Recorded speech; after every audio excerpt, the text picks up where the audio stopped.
अल्हम्दुलिल्लाह जो है जो कमेटी गवर्नमेंट की तरफ से अनाउंस की गई थी उससे हमारी वो पुरअमन माहौल में बड़े अच्छे माहौल में मीटिंग हुई है और अल्हम्दुलिल्लाह जो हमने एजेंडा दिया था उन तमाम एजेंडे पर पॉइंट टू पॉइंट हमने जो है डिस्कस की है, जिसको उन्होंने तस्लीम किया है कि आपका एजेंडा बिल्कुल हक पर मबनी है। खसूसी तौर पर जो है जो लीव एनकैशमेंट का मामला है उस पर हमने सबसे पहले बता दिया था कि ये कमिटमेंट हुई थी तो हमने जो है धरना ख़त्म किया था और उन्हें बता दिया गया कि इस कमिटमेंट के बाद लीव एनकैशमेंट का जो लेटर है इसको विथड्रॉ करना चाहिए। और इंशाल्लाह मुझे उम्मीद है कि जिस तरह लीव एनकैशमेंट पर और फिर 17.5% जो कि 1/8 के बाद वो रोक दी गई थी उस पर हमने बात की है। उसके बाद फिर जो है हमने वो अपना जो एयोज का मामला है उस पर बात की है, पे प्रोडक्शन वाला मामला है उस पर बात की है। उसके बाद लेडी हेल्थ वर्कर का जो मामला है उस पर सैर हासिल बात की है। उसके बाद एलए के जो क्लास 4 का जो अपग्रेडेशन का मामला है उस पॉइंट पर सैर हासिल बहस हुई है। जो इंतकामी कार्रवाइयाँ की गई हैं, तमाम जिलों के अंदर FIR है या कोई शोकाज नोटिस है या किसी किस्म की भी उस पर फैसला हो चुका है। और जो 25 साल और 55 साल का मामला है उस पर बड़ी डिटेल के साथ बात हुई है। और उसके बाद जो हमारा वो डीजे वाला मामला था उस पर डिटेल बात हो चुकी है। मुझे उम्मीद है कि कमेटी मायूस नहीं करेगी। मैं मुलाजमीन से अपील करूंगा कि अल्हम्दुलिल्लाह जिस तरह अगीका पहले आपके जो हकूक की ज़मानत थी अब इंशाल्लाह अगीका आपके हक के लिए खड़ी है, खड़ी रहेगी। और आज की मीटिंग के बाद हमें उम्मीद बन चुकी है कि चीज़ें पॉजिटिव शुरू हो चुकी हैं और इंशाल्लाह हम गेन करेंगे। जो हमारे मुतालबात है इंशाल्लाह उस पर अमल दरामद नहीं होगा। अगर कोई ऐसी वैसी बात हुई तो फौरी तौर पर पब्लिक को बता दिया जाएगा। इंशाल्लाह अकीका की काल पर पहले भी मुलाजमीन एक थे, एक हैं, इंशाल्लाह एक रहेंगे और हम अपने हर बात पर डटे हुए हैं, डटे रहेंगे और किसी बात से ना आज तक पीछे हटे हैं ना इंशाल्लाह ऐसा पीछे हटेंगे।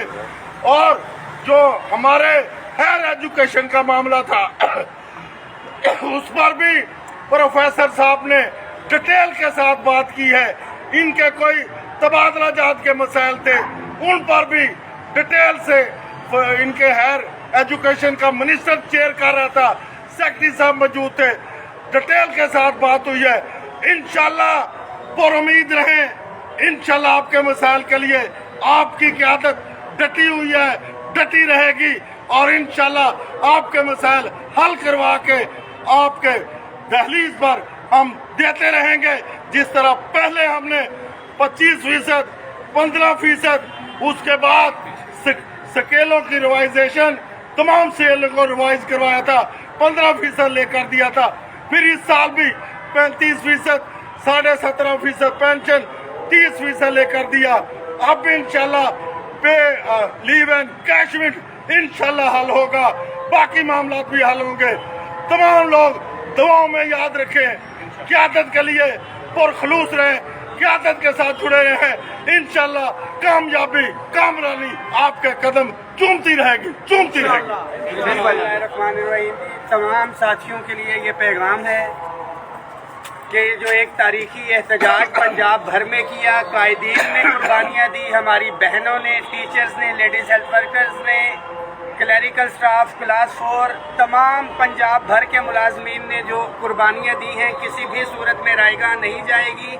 हाल गवर्नमेंट एम्प्लॉयज़ ग्रैंड अलायंस की क़यादत ही थी جو آپ کے حقوق کا پہلے بھی دفاع کر رہی تھی اور ابھی بھی موجود ہیں. آپ تمام ساتھیوں سے درخواست ہے کہ اپنی صفوں میں اتحاد رکھیں. آج کی میٹنگ کے حوالے سے چیئرمین صاحب تفصیلی جو ہے وہ بتا چکے ہیں. یہ ذہن میں رکھیں کہ یہ چیف منسٹر نے کمیٹی بنائی ہے اور یہ کمیٹی اپنی سفارشات جو ہے انہوں نے چیف منسٹر کو بھیجنی ہے. تمام جو مطالبات چیئرمین صاحب نے کہا ہے نیکسٹ میٹنگ کے اندر فائنینشیل امپلیکیشنز کتنی چیزیں ہیں انشاءاللہ تعالی اس کے اوپر جو ہے کمپلیٹ بات ہونی ہے.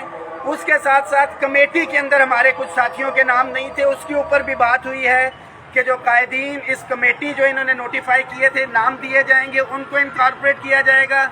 تمام کمیونٹی گریڈ 1 سے لے کے 22 تک جو ہے اس کے حقوق کی بات کی گئی ہے. کچھ ساتھیوں کو 15% DRA نہیں مل رہا تھا, گریڈ 20 سے اوپر ٹائم سکیل پروموشن, یہ وہ تمام ایشوز ہیں. خاص طور پہ جو پینشن اصلاحات کے حوالے سے وفاق میں سمری چلی تھی, یہ آپ کا اتحاد تھا کہ ابھی تک اس کو بھی بریکیں لگی ہوئی ہیں. ہم نے اپنی صفوں میں اتحاد رکھنا ہے, مایوسی کی طرف نہیں جانا ہے. قائدین ہر وقت ہر معاملے کے اوپر جو ہے نظر رکھے ہوئے ہیں اور یہ کسی بھی صورت میں ملازمین کا نقصان تو ہے ہی ہے, قائدین کا سب سے بڑا نقصان ہے کیونکہ سارے کا سارا وزن جو ہے آپ نے اپنی محنت کا قائدین کے کندھوں کے اوپر ہے. اب یہ قائدین کی ذمہ داری ہے. دعاؤں میں یاد رکھیں اور صرف اپنے صفوں میں اتحاد رکھیں. معاملات اگر مثبت طور نہیں جاتے تو یہی قیادت ہے جنہوں نے پھر سے قربانیاں دینی ہے اور مجھے یقین ہے کہ معاملات خرابی کی طرف نہیں جائیں گے. جن حلقوں نے ذمہ داری لی تھی اس کے ساتھ ساتھ پولیٹیکل ذمہ داری بھی ہم نے ڈالی تھی مریم نواز شریف صاحبہ کی, اور خدا نخواستہ اگر اگلے احتجاج کی طرف جاتے ہیں تو پھر محسن نقوی صاحب نے مسلم لیگ نون ہوگی اور یہ معاملات حل ہوتے ہیں تو اس کا کریڈٹ بھی جنہوں نے ذمہ داری لی ہے انہی کی طرف جائے گا. تو ایک چیز پہ نظر ہے, اپنی صفوں میں اتحاد رکھیں. بہت واضح پیغام ہے کہ آپ کے حقوق پہ نہ پہلے سمجھوتا ہوگا نہ آئندہ ہوگا, اور مطالبات جو جائز ہیں یہ کمٹ بھی انہوں نے کیا, تسلیم بھی کیا ہے, اس کے اوپر کسی بھی صورت کے اوپر سمجھوتا نہیں ہوگا. اپنی دعاؤں میں یاد رکھیں, اس میسج کو شیئر بھی کریں. بہت شکریہ. فوٹو بھی لے لو, تصویریں